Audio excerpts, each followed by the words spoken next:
Hello and welcome back to Mossy Bottom. The clocks have just gone back here in Ireland. It's the end of October, which I'm afraid for me marks the beginning of winter. And on this sunlit but very cold and frosty morning, I'm going to talk you through my plans and dreams for the restoration of this 100-year-old farmer's cottage. And for anyone who missed it, I'd thoroughly recommend watching part one of this video first, as I give you a tour of the cottage and talk more about its history. And on that subject, a big thanks to everyone who posted comments with more historical tidbits, especially about the hag. I didn't know that. So let's start with the roof. Right now, the cottage has a corrugated iron roof, but originally it would have had a locally produced thatch. And unfortunately, there are no pictures of the cottage at that time. I'd love to share how it looked like with you, but even I don't know. But I am going to throw some pictures into the video to kind of give you an idea of how similar cottages looked. In terms of the restoration, I would love to put the thatch back and to see it in all its picture postcard beauty. But thatching, sadly, is a dying and very, very expensive art these days. If you've ever driven around Ireland, you'll know that thatched cottages are few and far between. So it may be, unfortunately, that I'm forced to opt for slates. But if I do go for slates, then I'll definitely try and choose local slate rather than newly produced slate that's been imported. But anything, frankly, is going to be better than the old corrugated iron. It really doesn't suit the cottage at all. It was put on for the sake of convenience rather than appearance and authenticity. Now, the stonework, you can see, has suffered quite badly from subsidence over the years. We've got some loose stones and some that have been forced out by the movement of the wall. I've removed most of the exterior concrete, there's a few bits falling off, concrete render since I moved here, because it was so thick and impermeable, it was causing the inside of the cottage to be permanently damp. Unfortunately, replacing lime, which is breathable, with concrete, which isn't, was common practice over the last century. It's still happening today. And that means that internal moisture can't escape. It gets trapped, especially when you add tiny cottage windows into the equation, meaning that there's next to no ventilation. Lime render allows moisture to pass from the inside to the outside, where it's then evaporated by the sun. And lime render as well is flexible, and like all these old cottages, mine has no foundations. So the whole building, it's naturally moving this way and that with time and with the seasons. And where concrete in those circumstances, it fractures and it cracks because it's so rigid, lime, on the other hand, is able to adjust and move with only minor repairs needed. And you can see from this stonework as well, it was never really meant to be exposed. This cottage almost certainly had a lime render from the first year of its life. So my plan is to preserve the stonework as best I can by covering it in a new lime render with no concrete over the entire exterior of the cottage. And then the lime render I'll cover in a lime wash to make it white again.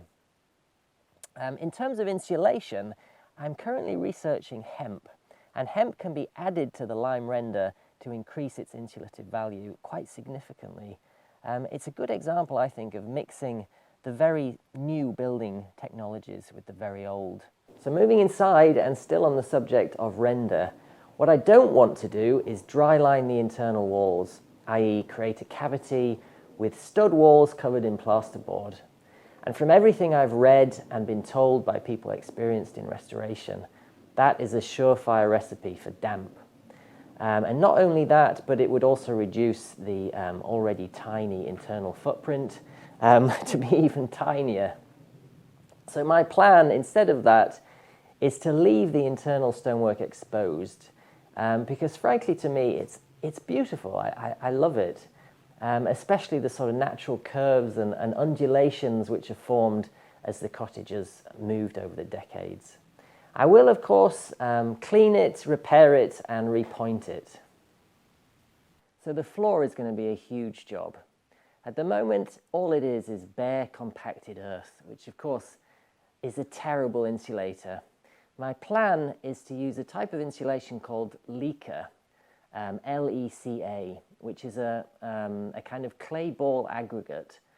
And the great thing about it is that it doesn't draw up moisture, meaning it resists rising damp.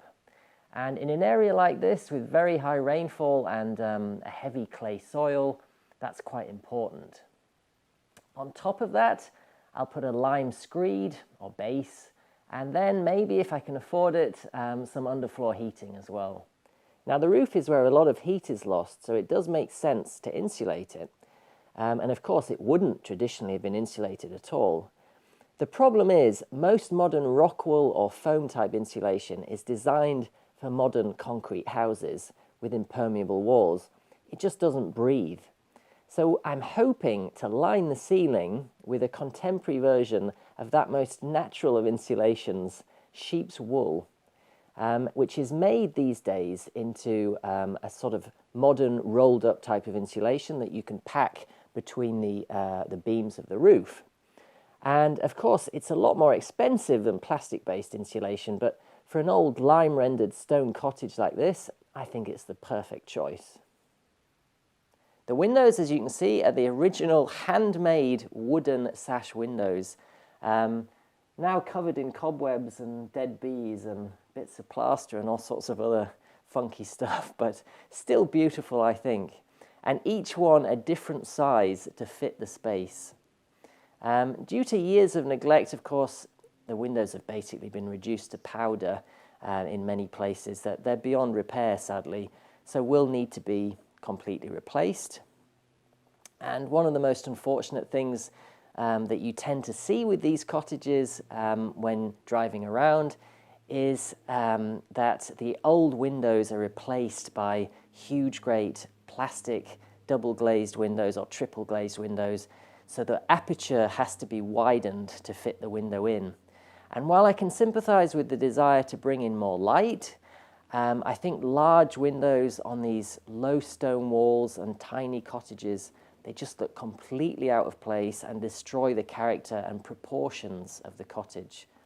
So my plan is to hand make wooden windows just as the original ones were made, to the same proportions and the same specification. The only difference is that they'll be double glazed, and you can make wooden handmade windows that are double glazed these days without you really even being able to tell that they're double glazed. So hopefully there'll be that extra level of thermal retention. So that covers the big structural changes, but what about the inside and design choices?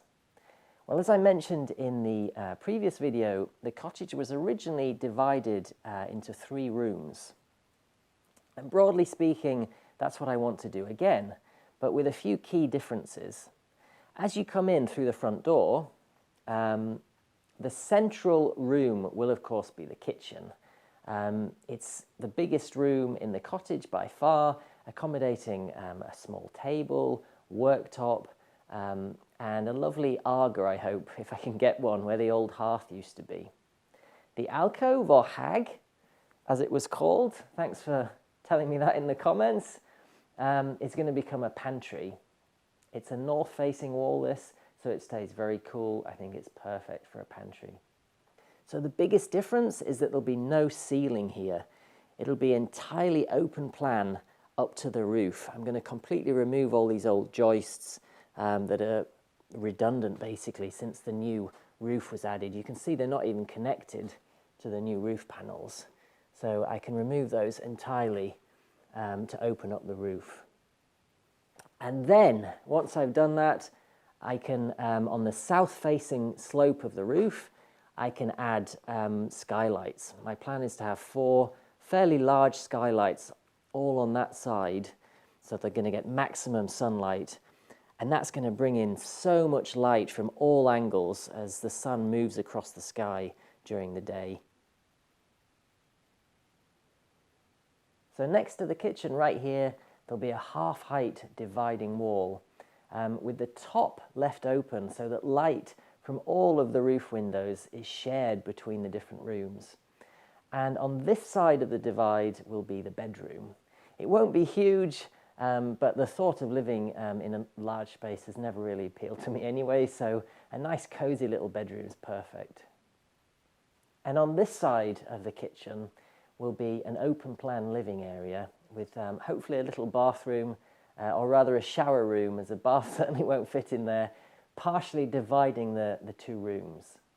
And above the living area, I'm hopefully going to build a small mezzanine floor with a very, very wee spare bed for guests.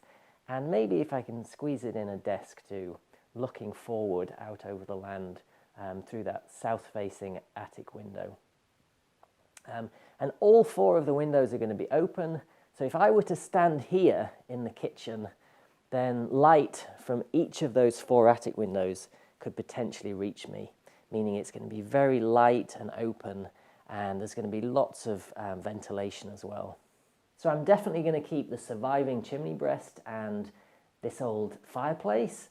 I'll hopefully restore it as best I can and add a new sort of Celtic themed mantelpiece, which I'm planning to make.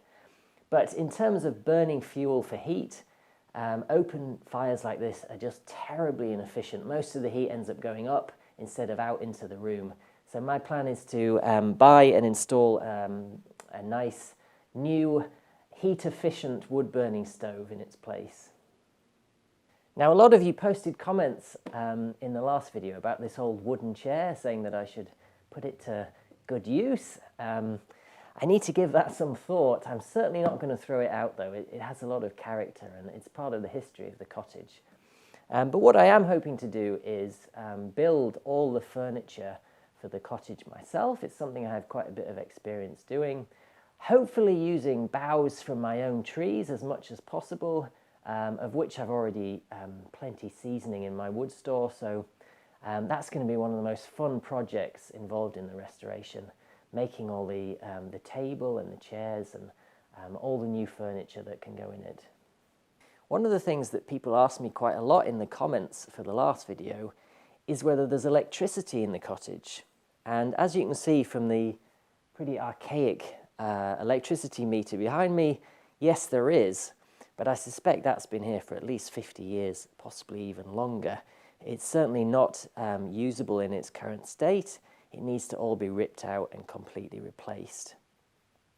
And one of my kind of dreams, I suppose, maybe a bit of a pipe dream, but I would love to install a full solar system with a wind turbine for the winter, similar to that which I created for the caravan, but on a much larger scale.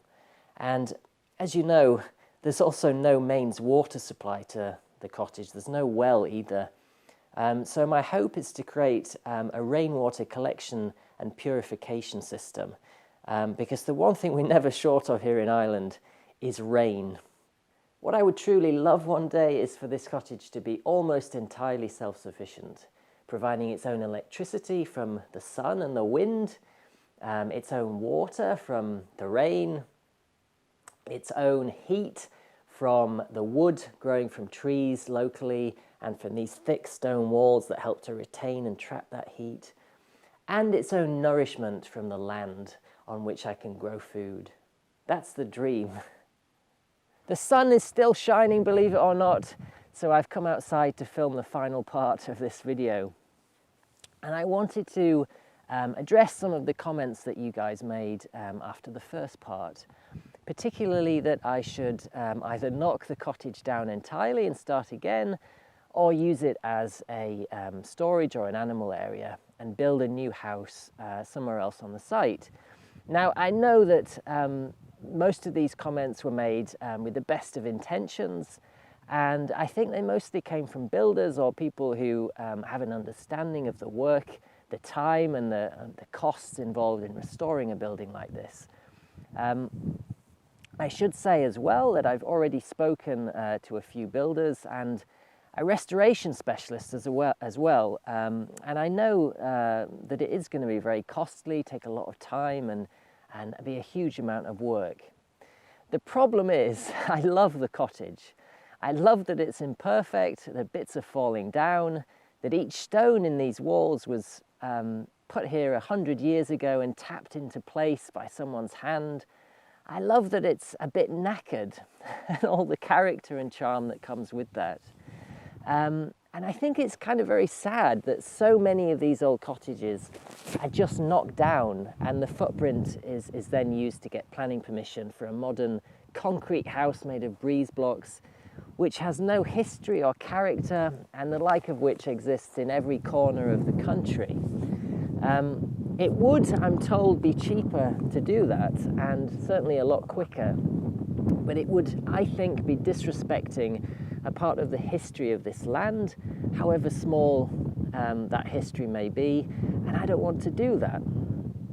What I do want to do, and have dreamt of now for years, is combine traditional elements like the stone walls, lime render, the wooden windows, which are essential, I think, for the authenticity and character of the building, with modern elements like hemp and sheep's wool insulation, skylights, and renewable energy sources like wind and solar power, to create something that's both beautiful and also functional, which I hope will provide a home for many centuries to come. Now, the other thing that some of you mentioned in the comments for the last video was creating a GoFundMe campaign, and that is something that I've now done. I want to emphasize, though, if you're in a position to donate, that's fantastic, and that money will certainly go towards some of the bigger jobs that are going to take me a long time to save for, like thatching the roof, like installing the solar panels, things that are really require a significant outlay initially. But the cottage restoration is going to happen with or without that money. It's become the focus of my life, and certainly something that I'm going to achieve anyway. So I don't want anyone out there to feel like I'm dependent on them, or that it's an expectation that you give money. It certainly isn't. I just want people to watch the videos and enjoy the journey that I'm on. A huge thank you as always for watching and subscribing and commenting. It means the world to me, and I hope you keep watching in the years to come, because I think there's going to be some really exciting developments and changes here. Thanks again, and I'll see you really soon. Bye-bye.